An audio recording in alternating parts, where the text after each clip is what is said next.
Danielle Damianov with Wind Down Wednesday, and I am here today with Steve Gamlin, one of a fellow Apex member, and I'm super excited to be here with him. He's awesome. He does some things that are a little different, but I can literally talk to you for hours on end. There's never a dull moment, so I really appreciate you being on here. Thank you, Danielle. My pleasure. Absolutely. And I look forward to this conversation. Yeah, and I was actually mentioning in the beginning, you and I spoke about probably a little over or a little less than a year ago.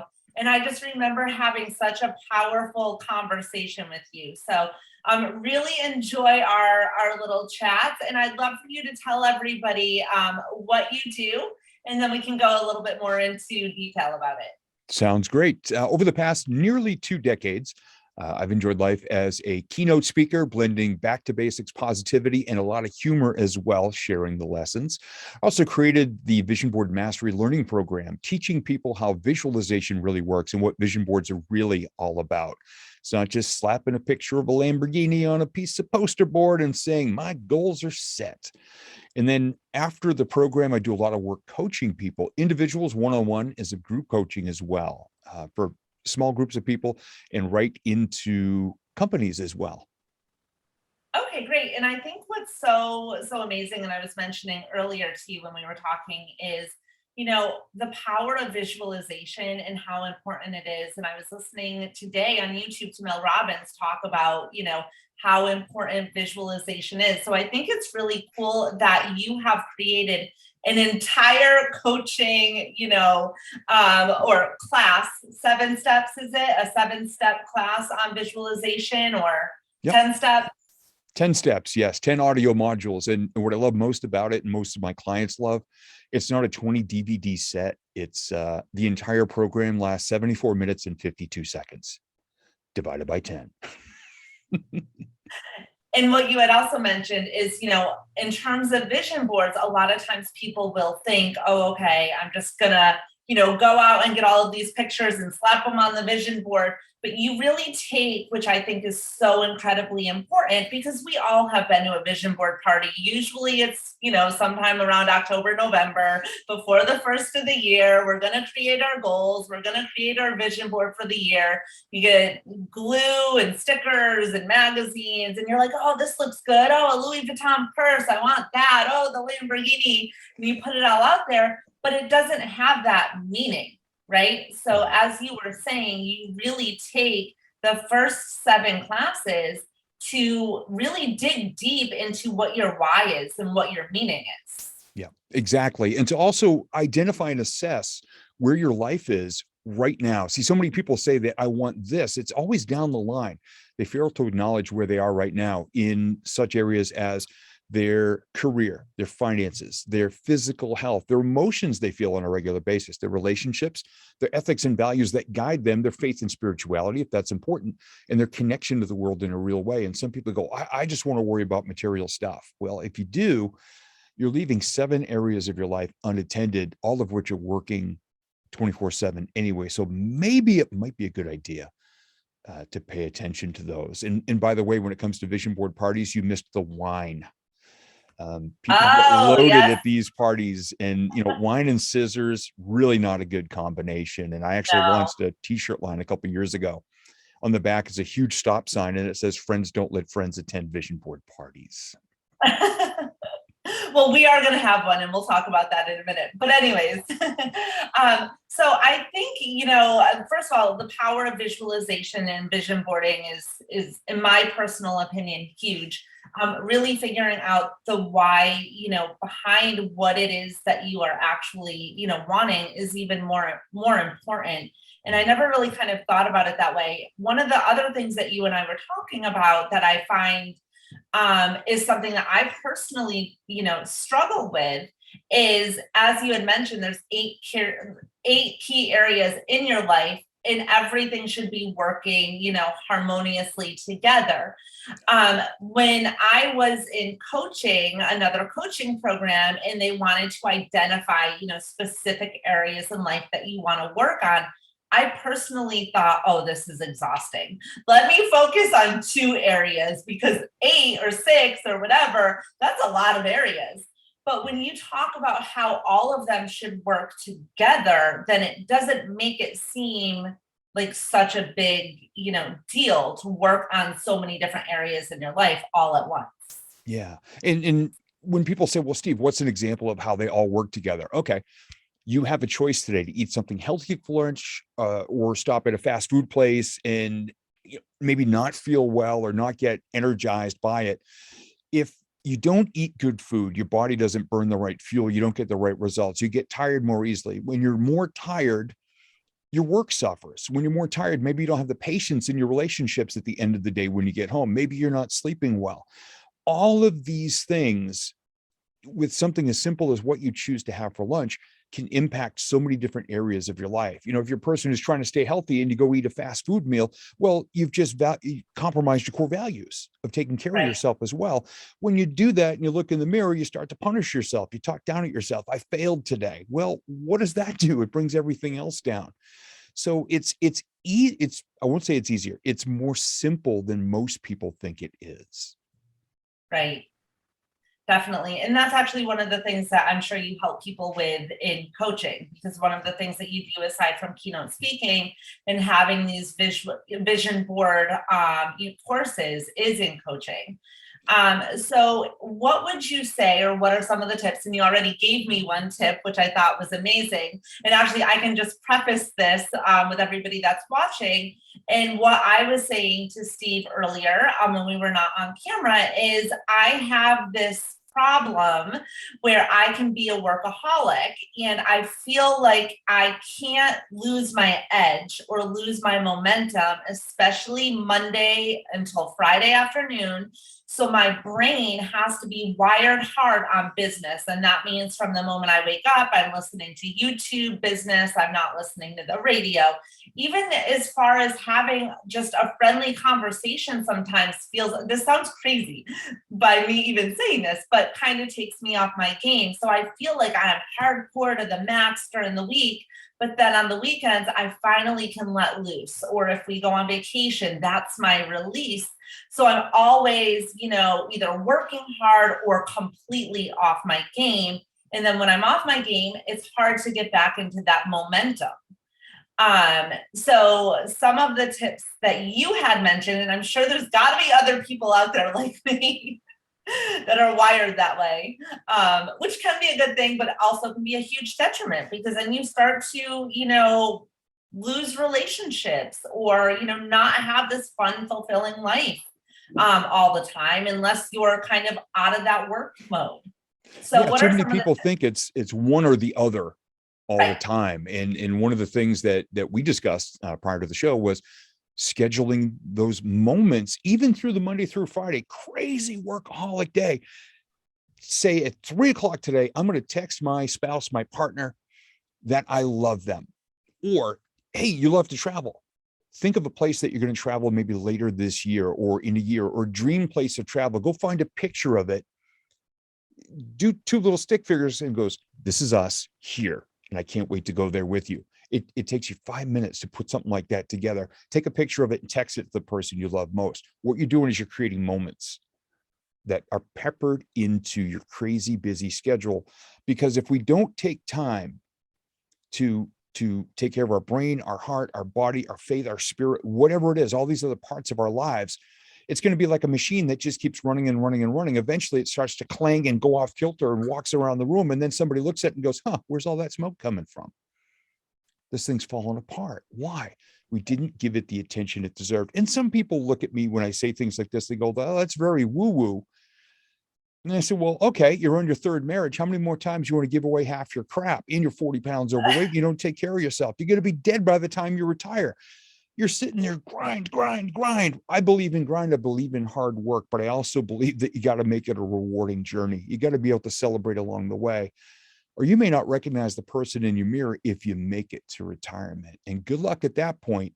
If you haven't built and strengthened relationships along the way, it's going to be a lonely existence. Right. Exactly. I love that. Just kind of planning your day, planning your week, but also planning those little moments in the other areas of your life, that you may have been neglecting. So definitely love that. So why don't you tell everybody how you got into, because you don't wake up one day and say, I'm gonna, create a class on vision boarding and everything else. How did you get into doing this? Literally, it happened in August of 2003. It was shortly after I blew up my radio career. I walked away from radio after 10 years. I went through a divorce, and at age 35, I was $62,000 in debt because I had not been paying attention and had to move in with family. And I spent about a year in the ashes of all that, just like Wile E. Coyote going off the cliff in his Acme rocket roller skates, and just sat there wondering, what the heck am I going to do with my life? Now, I had a little side business, so I was DJing weddings on the weekend, so that barely kept me alive financially. And in August of 03, I had $3 in my pocket on a Friday afternoon, and I just decided to take out my frustrations on a bucket of golf balls at a driving range. Now, I'm a horrible golfer, so I went to the farthest tee box on the property down to the right so I wouldn't hurt anybody or any vehicles. And I was underneath some metal power lines, big towers with power lines on them. And a thunderstorm came ripping through because it was very hot and humid that day here in New England. And everybody but me ran from the storm. And I just said, well, my life already blows. What's the difference? I even held up the club and said, go ahead, I dare you. No, okay, good. We're going to hit golf balls. So I hit my whole bucket in the buckets of two guys who had run from the storm and left. So I'm like, hey, free golf balls. So an hour later, I can't even lift my arms anymore. And I'm still just hitting as hard as I can. And I got to my car and the rain stopped and the sun came out. And I just thought that was the funniest thing in the world. A day or two later, I was talking with my then brand new life coach, and he said, how was your week? And I said, put down your pen and listen to this. And I told the story of that hour. I just made it as funny as I could, very self-deprecating, but still funny. And he's laughing on the other end of the phone. And he said, I got two questions. Are you this open and honest about your life with everyone? I said, yeah.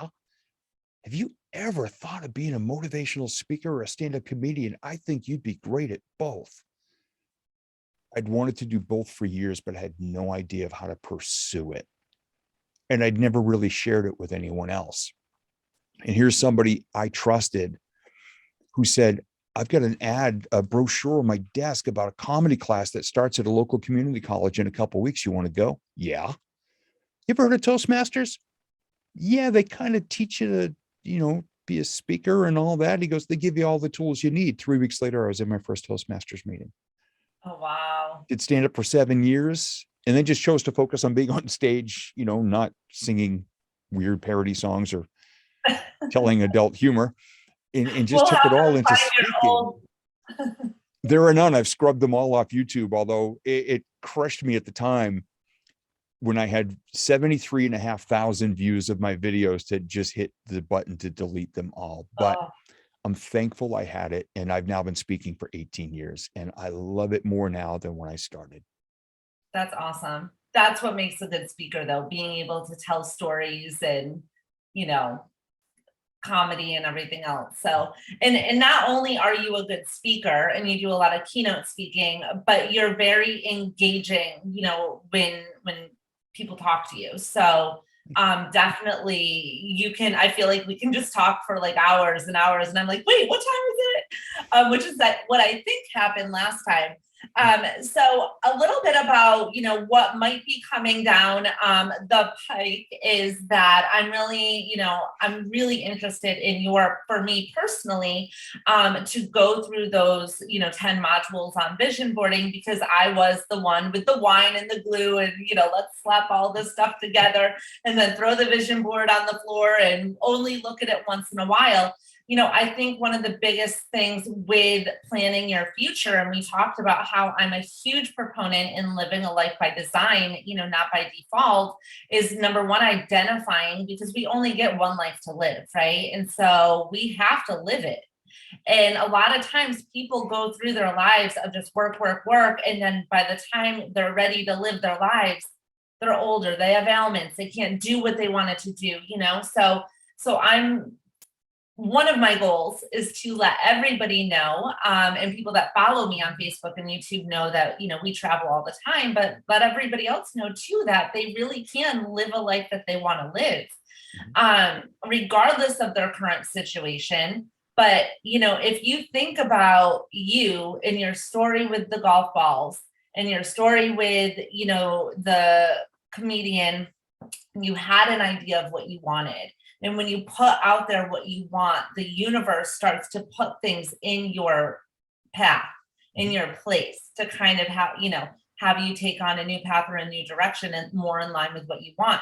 But until you actually know what you want, which is what I'm assuming the first part of your class is all about, you're not going to just have all of the different opportunities presented to you because you don't really know what you're looking for. So to be able to identify, that, and then also have consistent focus every day on what it is you're looking to do, what it is you're looking to accomplish, that's when you're really going to start to live, the life that was meant for you.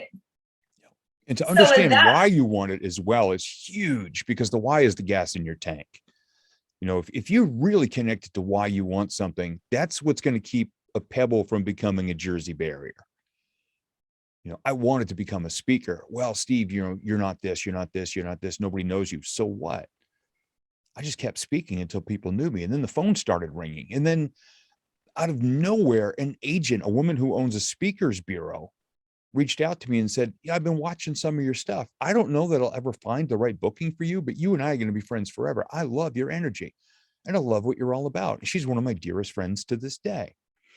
So the people you meet, like you said, the opportunities show up when you get clear about what you want. You start walking in the direction. If you're not staring at your phone or your shoes, you're actually going to see and hear the opportunities. Exactly. Well, and like you just mentioned about the why, I teach classes for real estate agents, and when I teach the business planning class, the very first part of that class is all about what is your why. Because the thing is that there's going to be moments in life, moments when you're pursuing your journey, moments when you're building your business, that you want to give up, that you want to quit, that you want to just say, this isn't for me. But when that happens, once you identify with your why, that your why is going to be what propels you to actually keep going, to keep moving forward. And if your why isn't big enough, you're not going to do it, right? Mm-hmm. So, it's definitely very important to not only figure out what it is you want, but why you want it. Because that's that burning desire. That's what's going to keep you going. That's what's going to keep that fire alive when you're like, this totally sucks right now. And those days do happen. Oh no, those days happen. One person reacts negatively to something you do or say or criticizes you.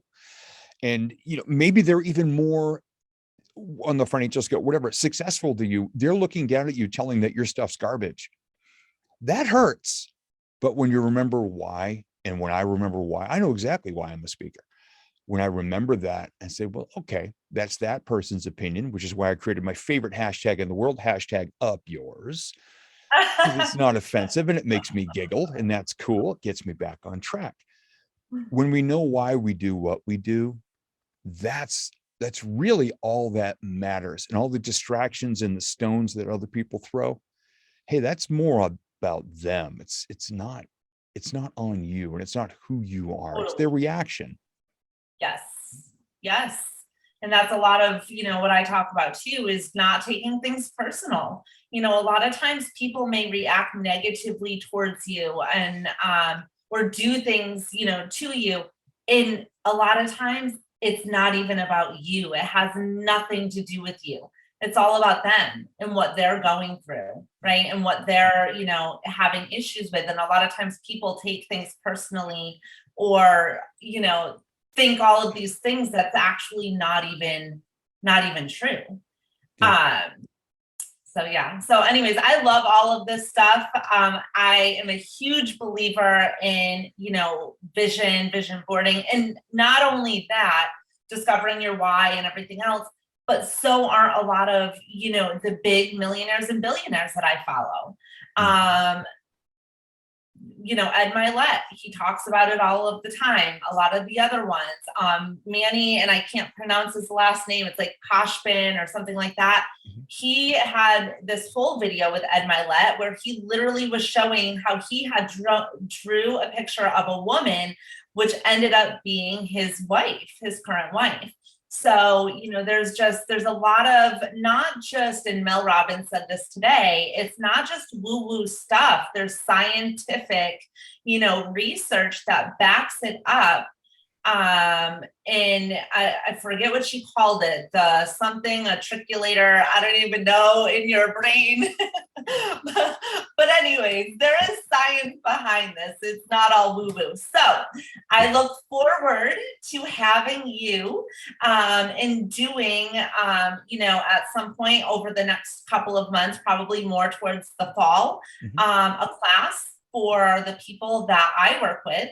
And I think it will be awesome. And then I will be hiring you as well, one-on-one, because I need to get a little bit more focused on my, on my why and my journey and what I'm looking for. But I'm really appreciative to have you on here. And if anybody else is feeling that they want to reach out to you, maybe have you, whether it's for a keynote speaking, coaching, or going through that vision board class, how can everybody find you? Easiest way to find what I'm doing is my website, which is motivationalfirewood.com. Motivationalfirewood.com. Yeah. Okay.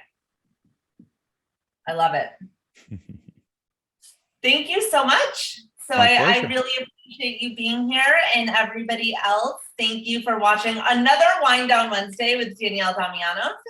And if you have any mortgage or real estate needs, let me know, and all of our contact information is below in this video. Motivational Firewood is where you can find Steve if you're looking for any help with your vision boards, your planning, your why, your focus, what you want to be when you grow up. Give him a call. He is here to help. He's really great. And I certainly appreciate everything. So thank you very much. Thank you.